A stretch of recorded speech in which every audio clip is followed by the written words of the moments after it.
শুভ সকাল বন্ধুরা, সকলে কেমন আছেন? আশা করবো অনেক ভালো আছেন। আমি সুকৃতি, আবারও নতুন একটা ভিডিওতে সকলকে জানাই অনেক অনেক শুভেচ্ছা, অভিনন্দন এবং ভালোবাসা। আগের পার্টে তো দেখেছিলাম ইকো পার্কের অনেক কিছুই।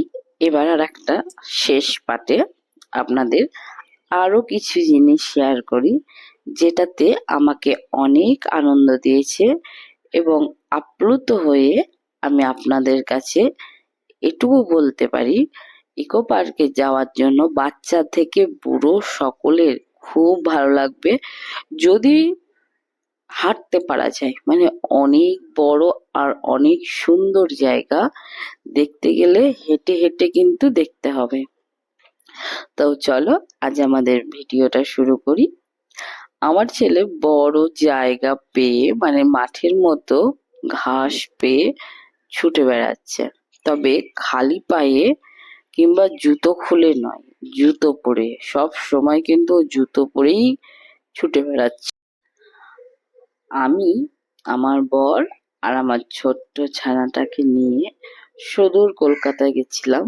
আগের ব্লকেই দেখেছি অনেকে, যে চোখ দেখাতে, মানে সুশ্রুতে ছেলের চোখের জন্য গেছিলাম, কি ওখান থেকেই একটু ঘোরাঘুরি করা।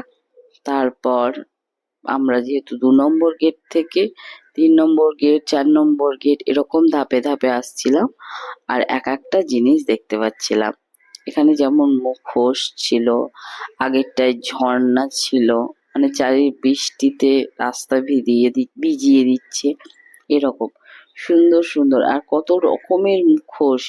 মানে ছৌ নৃত্য করে যে, যেখানে পুরুলিয়াতে সেই মুখোশগুলো যেরকম হয় না, ঠিক সেই অবিকলের এক একটা গাছের গোড়ায় কিন্তু সুন্দর সুন্দর মুখোশ বা মাস্ক বসানো আছে।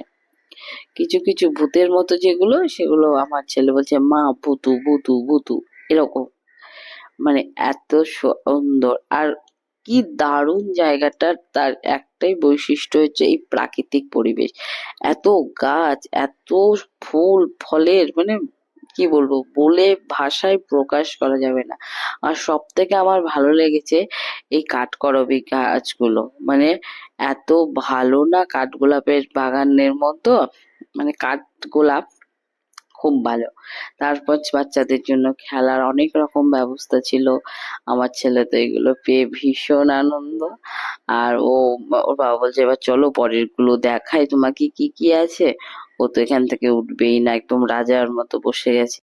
তারপরে আর একটা জায়গায় ওকে নিয়ে যাওয়া হয়েছে, এই যে এইগুলো ওকে খেলতে দিয়ে ও খুব মজা পায়। একদম বলবে সুরুত মা, এগুলো সুরুত, আমি সুরুত খেতে ভালোবাসি, এইরকম বলে। বেশ ভালো লাগে আমার শুনতে।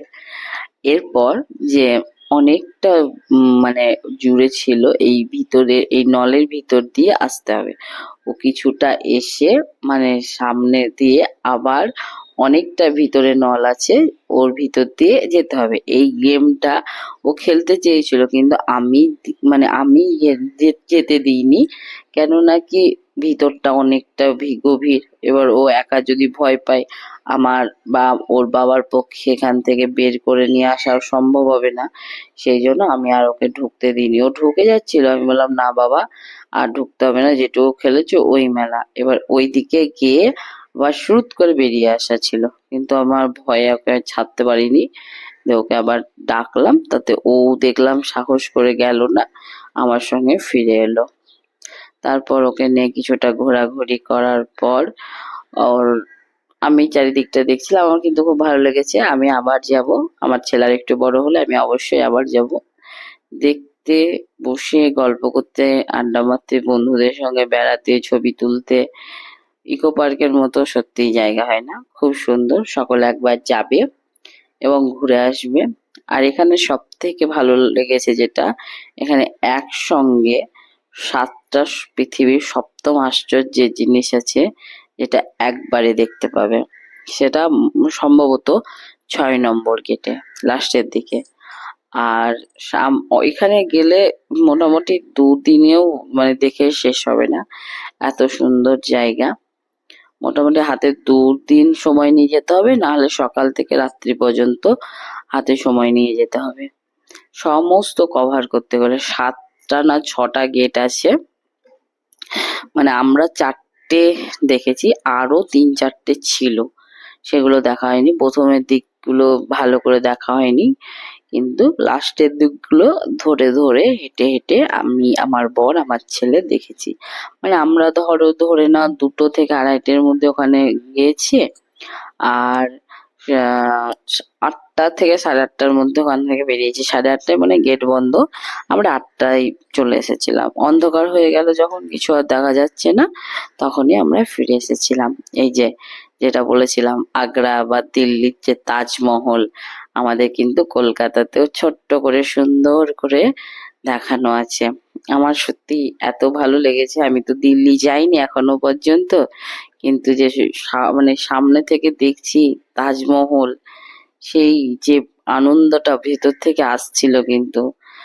হ্যাঁ, ঠিক সেই দিল্লির আগ্রার তাজমহলের মতো এটা নয় ঠিকই, কিন্তু তার আদলে গড়া, সত্যি অসাধারণ। মানে আমাদের যে সকলেই তো আর দিল্লি যেতে পারবে না, যে দিল্লির সামনে যে এত সুন্দর তাজমহল করে রেখেছে, সত্যি দেখার বিষয় ছিল।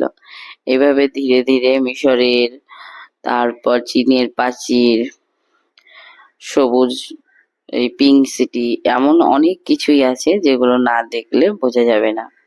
আমার সত্যিই ভালো লেগেছে। অবশ্যই তোমরা একবার গিয়ে দেখে এসো বন্ধুরা।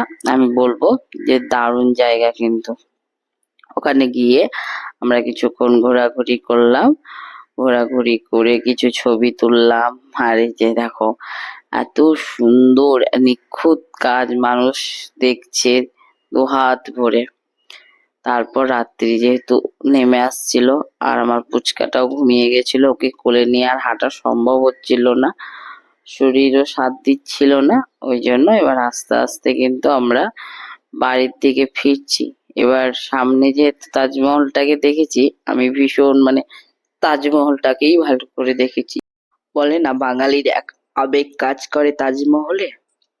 যাই হোক, আমার ভিডিওটা যদি অবশ্যই ভালো লেগে থাকে, সাবস্ক্রাইব করে দিয়ে পাশে থেকো বন্ধুরা। শুধু দেখলেই হবে না, একটা সাবস্ক্রাইব করে দেওয়ার অনুরোধ থাকলো।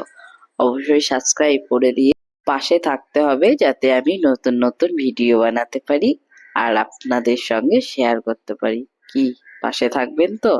শুভরাত্রি বন্ধুরা, সকলেই ভালো থাকবেন।